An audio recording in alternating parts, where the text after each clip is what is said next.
Kumusta po kayong lahat? Welcome na naman po sa Global Surge Worship Center Pasig online service. At ang araw pong ito ay pinagpala na naman sapagkat sama-sama na naman po tayo na matututo sa salita ng Diyos. At tayo po ngayon ay nasa pagpapatuloy ng ating series na Good News, Bad News, and Fake News. At ang ating pong topic ngayon sa araw na ito ay about prayer. Kapag pinag-usapan po ang prayer ay there's a lot of things we need to put into consideration. But for today, we will learn 3 important things to consider in prayer. Maaari, nagtatanong kayo o nag-iisip kayo that ang series natin ay good news, bad news, and fake news. Meron bang bad news and fake news sa prayer? All we know about prayer is good news. Bakit? Because we can see people na nagpapatotoo ng kanilang mga answered prayer. They are testifying kung ano yung ginawa nila, kung paano tinugon ng Panginoon ang kanilang mga panalangin. And that is true. That is the good news. God answers all our prayers. But there's also a bad news. The bad news is, God answers all our prayers in His own terms. Hindi po sa pamamaraang gusto natin, hindi sa panahong gusto natin, o hindi sa kagustuhan natin, kundi sa kalooban, panahon, at pamamaraan ng Diyos. Also, there's fake news. Dahil marami naniniwala na mayroong hindi tinutugon na panalangin ang Diyos. The fake news is, some are believing that God didn't answer some of our prayers. Kaya nga si Satanas ay nakakaungo sa buhay nating lahat sa area po ng prayer. Bakit? Wala naman pong pagtatalunan sa nagagawa ng prayer sa buhay nating lahat. Napakalaki ang nagagawa ng prayer sa buhay nating lahat. Kaya lang marami sa atin o madalas, tayo po ay nagpe-fail. Hindi dahil hindi natin alam kung ano ang panalangin. Not because we lack understanding about prayer, but because we lack commitment to prayer.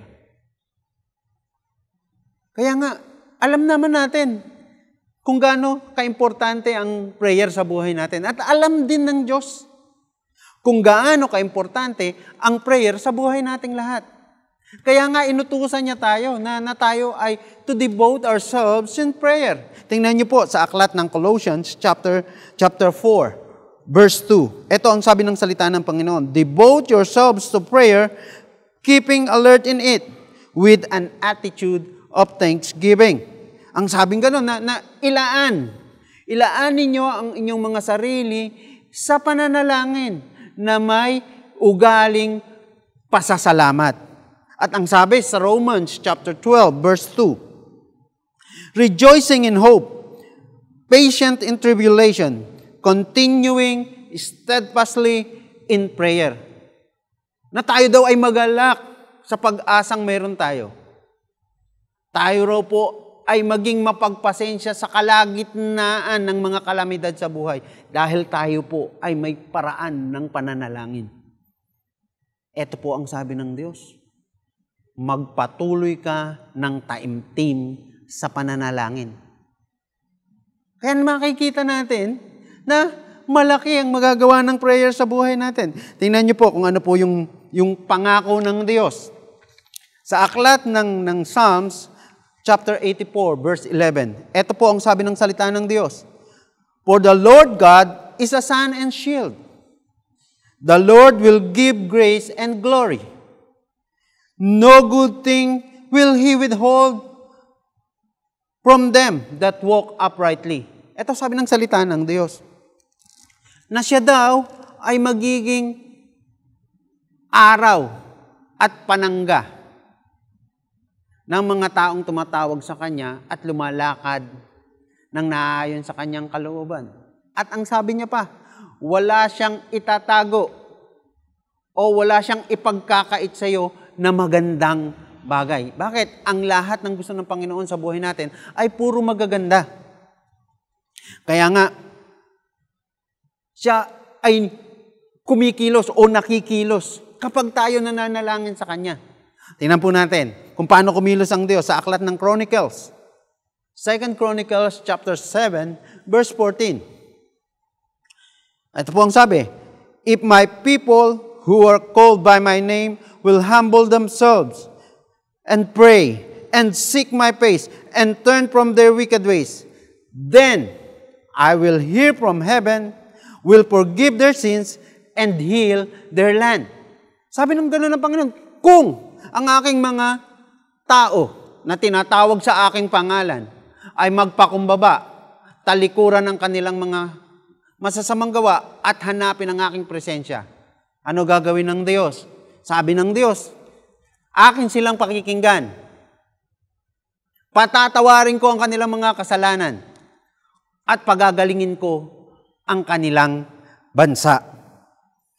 Dahil bakit? Gusto ng Diyos na tayo po ay laging tumatawag sa Kanya. Gusto ng Diyos na bigyan tayo ng maganda sa buhay nating lahat. Kaya nga, ayaw niya. Ayaw niya na tayo po ay tumigil sa pananalangin sa Kanya o sa pagtawag sa Kanya.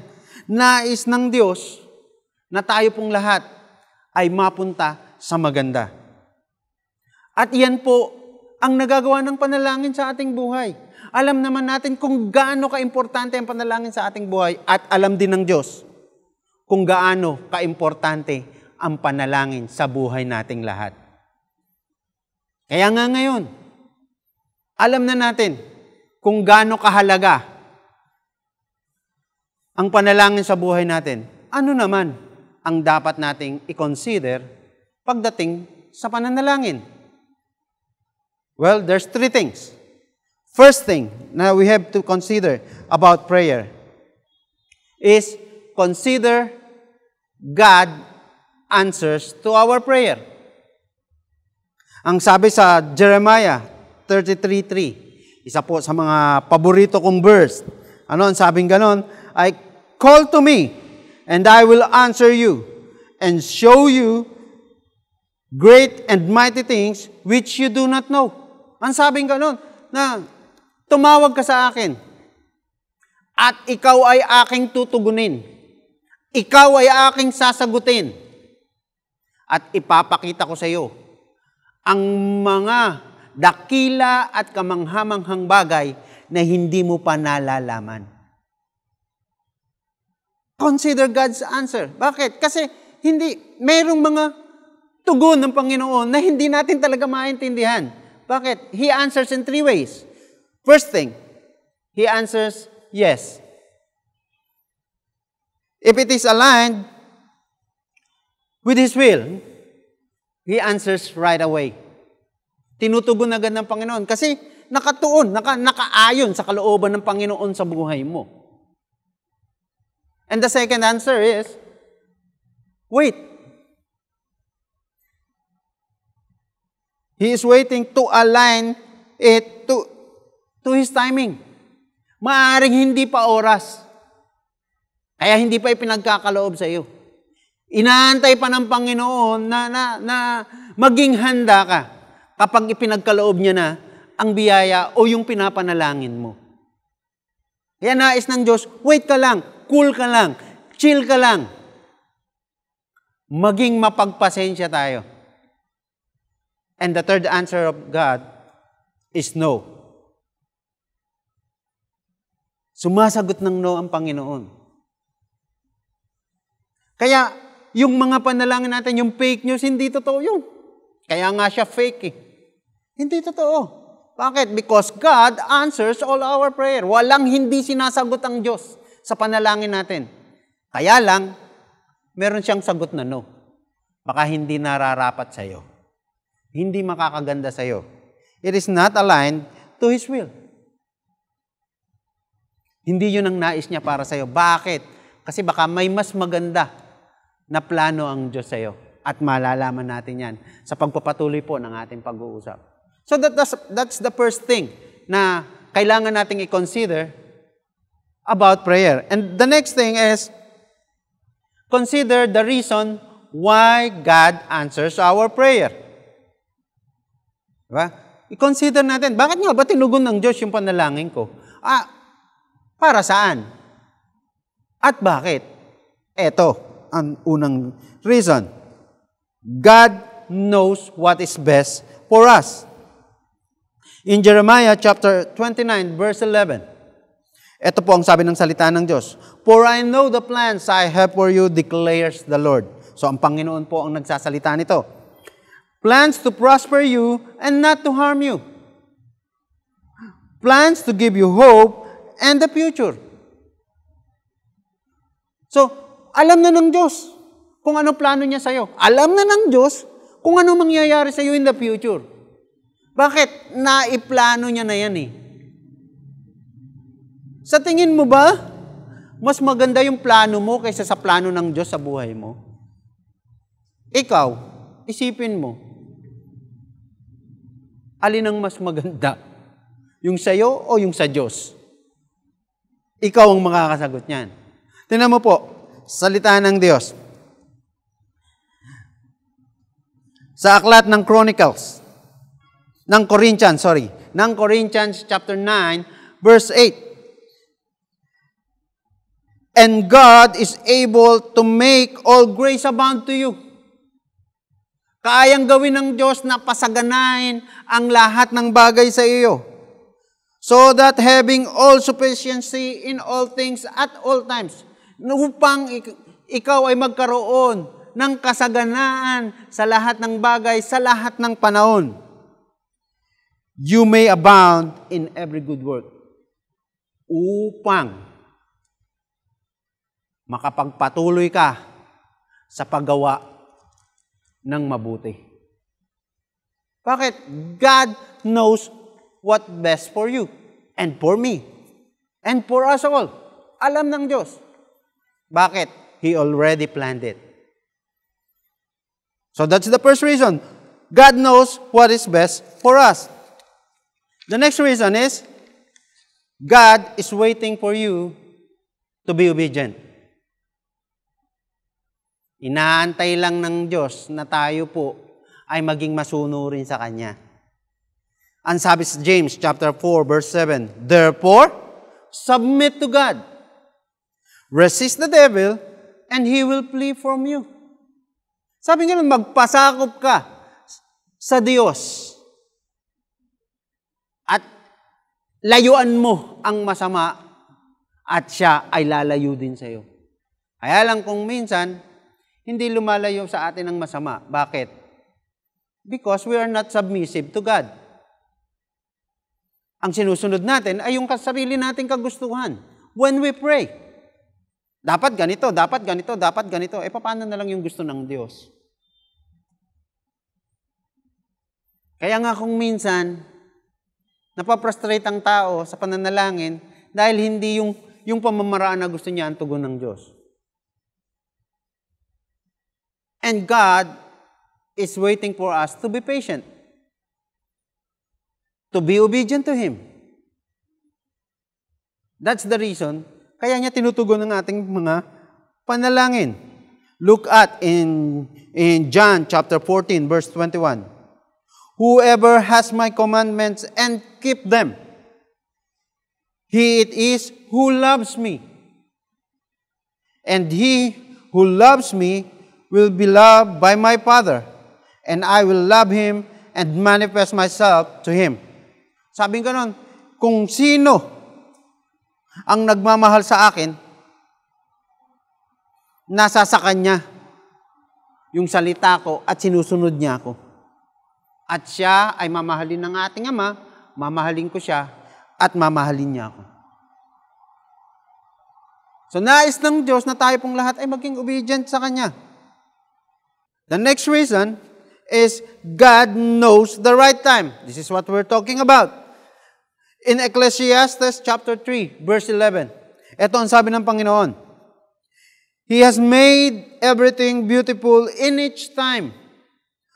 Also, He has put eternity in their hearts, except that no one can find out the work that God does from beginning to end. Ito sabi ng Panginoon, na siya ay may sariling panahon. And in that time, He will make everything beautiful. So, huwag nating madaliin dahil may kakaibang orasan ang Diyos. Tingnan po natin sa Isaiah chapter 55 verse 9. For as the heavens are higher than the earth, so are my ways higher than your ways. My thoughts higher than your thoughts. So makikita natin na sinasabi ng Diyos ang kakaibahan niya sa tao. So as heaven is higher from the earth, ay mas malayo at mas malawak ang kanyang pag-iisip, ang kanyang pamamaraan kaysa sa pag-iisip at pamamaraan nating mga tao. Kaya nga, huwag nating ipilit sa Diyos yung pamamaraan na gusto natin. Kasi minsan, dapat, Diyos, ganito gawin mo, ha? Dapat, sa ganitong paraan, ha? Dapat, pagdating ng next month, ay ibigay mo na sa akin, ha? No, we cannot do that to God. He has His own timing and His own way. Kaya dapat tayong maghintay. Kaya nga sabi doon, we must be obedient and we must be patient. Bakit? God has His own timing. And God knows the right time.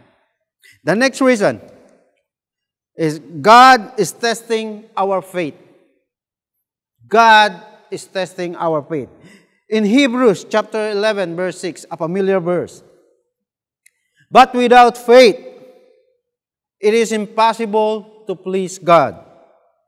For he who comes to God must believe that He is, and that He is a rewarder of those who diligently seek Him. Na napakahirap daw. Kung wala tayong pananampalataya, it's imposible para matuwa sa atin ng Diyos. O para mapansin man lamang tayo ng Diyos, napaka-imposible.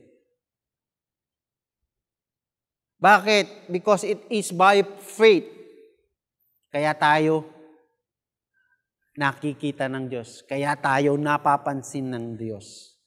Ang daming miracles na nagpapatunay. Kaya sila napansin ng Diyos because of their faith. Kaya sila pinagaling ng Diyos because of their faith.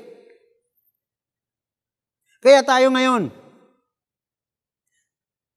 kapag nag-aantay tayo, it is the testing time of our faith. Maniniwala pa ba tayo o susuko na tayo? O maniniwala tayo sa fake news? Na hindi lahat ng panalangin natin tinutugon ng Diyos. Kaya nga po, mga kasama, mga kaibigan, mga kapatid, alam ng Diyos ang ginagawa niya. Inahantay niya lamang na tayo pong lahat ask Him in faith. Nandiyo po ang sinabi sa James chapter 1, verse 5 and 6. O sabi ng salita ng Diyos, if any of you lacks wisdom, let him ask of God, who gives it to all liberally and without reproach, and it will be given him. But let him ask in faith, with no doubting, for he who doubts is like a wave of the sea, driven and tossed by the wind. So, ang sabing ganun ng Panginoon, kung tayo kulang ang kaalaman natin, let Him ask of God. Kulang ang pananampalataya natin. Let him ask of God. Bakit? He is the perfecter of our faith. Kaya, ang sabi ng Diyos, humingi ka sa akin. Humingi ka sa akin. But, sabi ng Diyos, let him ask in faith. Nang may pananampalataya, pagtitiwala sa Panginoon. Nang sa ganon, makita natin ang pagkilos ng Diyos sa buhay natin. And the last thing we need to consider about prayer is where God used our answered prayer. Naisip na ba natin yun? Na para saan ba, bakit tinutugon ng Diyos ang panalangin natin? Para lang ba ipakita na tumutugon siya ng panalangin? O para dahil kailangan natin, kaya tinutugon ng Diyos? Para saan nga ba? Ito pong dahilan. First thing is for our growth. God used our answered prayer for our own growth. Bakit? Kasi ikaw mismo, kapag naranasan mo yung pagtugon ng Diyos sa panalangin mo, makakapagpatotoo ka sa ibang tao. Nang sa ganun, lalago yung pananampalataya mo, lalago yung pagtitiwala mo sa Diyos. Bakit? Kasi naranasan mo eh. Kaya ginagamit yan ng Diyos, yung pagtugon niya ng panalangin natin, para sa ikalalago ng bawat isa. Tingnan po natin sa verse. Sa Romans chapter 12, verse 2, ito po ang sabi ng salita ng Diyos. Do not be conformed to this world, but be transformed by the renewal of your mind, that by testing you may discern what is the will of God, what is good and acceptable and perfect. Sabing ganon, na wag daw tayong makiayon sa pag-iisip o sa ginagawa ng mundong ito. Bagkus magbago tayo ng pag-iisip patungo sa Diyos. Para bakit? Para nang sa ganon, maunawaan natin at maintindihan natin kung ano yung tama at kaaya-aya sa Panginoon. Ang sabi nga sa Philippians chapter 1, verse 9 and 10. Ito po sabi ng salita ng Diyos. And it is my prayer that your love may abound more and more with knowledge and all discernment, so that you may approve what is excellent, so be pure and blameless for the day of Christ. Ang sabing ganon, na tayo daw pong lahat ay lumago para lubos nating maunawaan at tayo po ay maging blameless sa harapan ng Diyos sa pagdating niya. Napakagandang pangako ng Diyos para sa ating paglago sa pananampalataya sa Kanya. Nang sa ganun, matagpuan tayo daw ng Diyos na walang pintas, blameless, pagharap niya sa atin. Bakit? Because we grow sa pananampalataya sa Kanya through our prayers. And also, God used our answered prayer for His glory. For His glory. Ang sabi po sa salita ng Diyos, sa aklat ng Psalms chapter 50, verse 15. Call upon me in the day of trouble. I will deliver you. And you will glorify me, sabi ng Panginoon. Kaya nga, sabi ng tumawag ka sa akin sa kalagitnaan ng pagsubok mo o ng problema mo at diringgin kita. Ililigtas kita, sabi ng Panginoon. Bakit? Para nang sa ganon, luwalhatiin mo ko. Sabi ng Panginoon sa ating mga tao. Kaya nga, di ba, pagka nasa kalagitnaan tayo ng problema, pag tumawag tayo sa Panginoon, at tinugon tayo ng Panginoon, ano sinasabi natin? Thank you, Lord. Praise the Lord. Di ba? Kaya nga, sabi ng Panginoon, He can use this to glorify Him. Our answered prayer. At sabi po, sa salita ng Diyos, sa aklat ng 1 Corinthians, chapter 10, verse 31. So, whether you eat or drink or whatever you do all to the glory of God. So, ano man ang gagawin mo, sabing ganun sa salita ng Diyos. Kakain ka man, iinom ka man, o ano man ang gagawin mo. Gawin mo ang lahat ng bagay ng ito sa ikaluluwalhati ng Diyos. So maging yung prayers na answered prayer natin ay ginagamit ng Diyos para sa ikaluluwalhati natin. No, I mean, kaluluwalhati ng Diyos.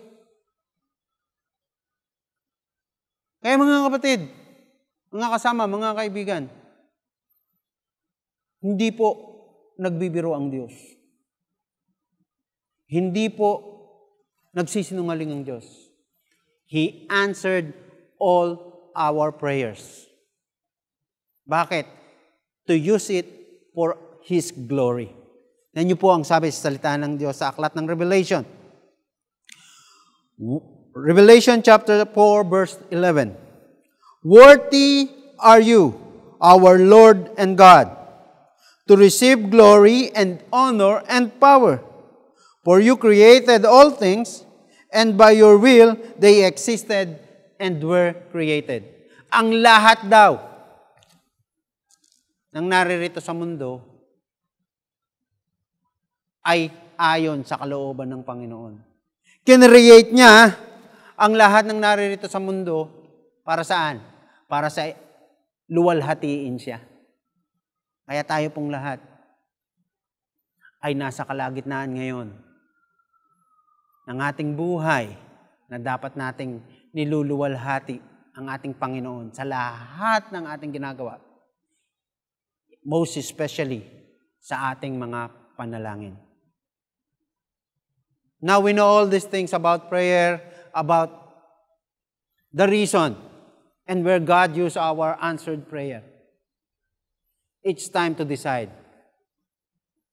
Are you going to follow God? Or mananatili ka sa kagustuhan mo? Right now, we know. We need to be. Let's be committed in our prayer time na itinalaga natin sa Diyos. And pray for anything we like to God in faith. Na manalangin tayo. Lahat ng kailangan natin, lahat ng gusto natin, ipanalangin natin sa Diyos. Bigyan natin ng karangalan na tugunin ng Diyos yung mga alam natin na hindi natin kaya. But we ask God in faith. And lastly, give God the glory to answer our prayers. Give God the glory to answer our prayers. Sa lahat po ng pagtugon ng Diyos, ibigay natin ang pagluwalhati sa Kanya. Iyuko po natin ating mga ulo, ipikit po natin ating mga mata. Tayo pong lahat ay manalangin. Dakilang Diyos na makapangyarihan sa lahat, Ikaw na nakakakita ng buhay namin, Panginoong Diyos. Ikaw na nakakaalam. Walang nalilingid sa iyo, Panginoong Diyos. Anuman ang buhay namin dito sa mundong ito. Ikaw, Panginoong Diyos, ang nagtalaga ng aming kasasapitan, Panginoong Diyos. Ikaw ang nagtalaga ng aming magiging buhay. Kaya, O Diyos, sa oras na ito, kami po ay nagpapakumbaba sa iyo. Kami po ay tumatawag sa iyo, Panginoong Diyos. Dinggin mo po ang aming mga panalangin. Lord, sa lahat po ng nananalangin ngayon, Ikaw ang nakakaalam ng sitwasyon ng bawat isa. Ikaw ang nakakaalam kung ano ang dinaranas ng bawat isa. Lord, sa aming natutunan sa iyong salita, na kami po ay maisabuhay ang aming mga natutunan ito. Sa oras na ito, kami po ay nananalangin sa iyo ng may pananampalataya. Tugunin mo po, Panginoong Diyos, ang panalangin ng bawat isa. Ano man ang kinalalagyan nila, ano man, Panginoong Diyos, ang hilingin nila sa iyo. Dakilang Diyos, tugunin mo po ayon sa iyong kalooban at kagustuhan. Dakilang Diyos na makapangyarihan sa lahat. Sa lahat po ng may mga karamdaman, ikaw po, Panginoong Diyos, ayon sa iyong kalooban ang magpagaling sa kanila. Gumamit ka po ng mga instrumento mo, Panginoong Diyos. Yung panalangin nila sa iyo, Panginoong Diyos, ng kagalingan, tugunin mo, Panginoong Diyos. Yung mga may pangangailangan, Panginoon, tugunin mo ng iyong provision. Dakilang Diyos na makapangyarihan sa lahat. Ikaw po ang maluwalhati sa lahat ng ginagawa namin ito. At sa araw-araw ng aming buhay. Mapapurihan ka namin, Panginoong Diyos. Dakilang Diyos, pinupuri ka namin. Ito po ang aming samot dalangin sa pangalan ng aming Panginoong Jesus. Amen at amen.